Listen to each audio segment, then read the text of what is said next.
time for yourself is something that a lot of people put to the side, and they forget how important it is to, take a breather and take a moment to focus on what really makes you happy, and if you're doing the things that make you happy, and what those things are.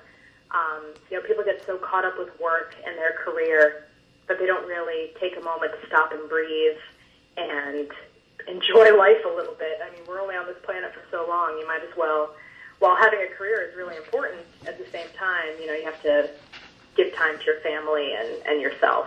One thing that I always try to do is not turn things down. If someone invites me to do something I've never done before, my nature is to kind of stay home and relax and stay in my comfort zone. I'm not a big zodiac believer, but I am a Cancer, and Cancers are very much the homebodies of the zodiac universe. Yeah. And I kind of fit into that really well.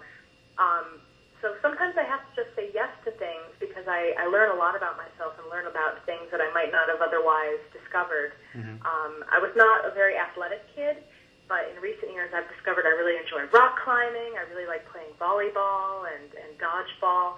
And I've made a lot of great friends and discovered a lot about myself by just kind of putting myself out there and trying these things that I otherwise wouldn't have tried. I have little daily rituals, definitely, to kind of keep myself in balance. Every morning I make myself a coffee. And it's not just like a coffee machine coffee. I use a Chemex coffee maker, which is like a really slow drip process. And so it takes me like 25 minutes to make my cup of coffee, so I have to get up a little earlier. But just the whole process of standing in the kitchen, taking care of my coffee, enjoying it for a little bit before I go to work, that's something that kind of centers my day, gives my day a rock to start on. And if I don't do it, I feel a little bit frazzled. You probably noticed two things. Well, my mother always taught me to be very polite, so I have a real hard time speaking impolitely to people. I feel really uncomfortable if I have to ask for something that's not immediately being given to me, like a hotel upgrade or something like that. I always feel really weird about it.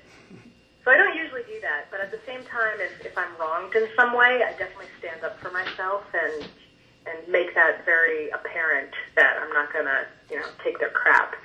But generally, I try to be super, super polite and give them the respect that I want given back to me. I always try to keep in mind that there's always a light at the end of the tunnel. Like, no matter how bad things may seem at that very instant, a couple days, a couple weeks, even a couple months from now, it's just going to be either a dull pain in the back of your mind, or you will have completely forgotten about the situation altogether. So it kind of puts things into perspective.